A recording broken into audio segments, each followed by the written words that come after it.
कि इस नरसंहार के समय उस समय के प्रधानमंत्री वो चाहते थे कि दोनों देशों में माइनॉरिटी प्रोटेक्ट की जाए।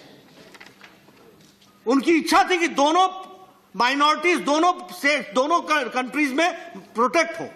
उस समय बांग्लादेश नहीं था, ईस्ट पाकिस्तान था और वेस्ट पाकिस्तान था, लेकिन प्रोटेक्ट हो इस बात की उनके मन में इच्छा थी। लेकिन इच्छा होना और सच्चाई में धरातल में उतरने में जमीन आसमान का अंतर होता है। सच्चाई क्या हुई? हम लोग इस विभाजन की जब बात करते हैं तो हम कह सकते हैं कि उस समय इंडिया में माइनॉरिटीज कौन थे? Muslims, Sikh, Jain, Buddhist, Christian and Parsi minorities थे।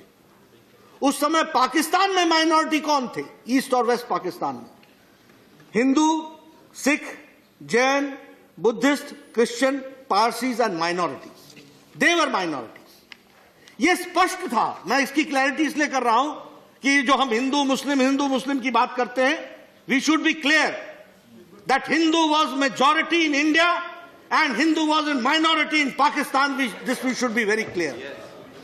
We should be very clear that Muslims were majority in Pakistan and in minority in Hindustan, in India. This we should be very clear.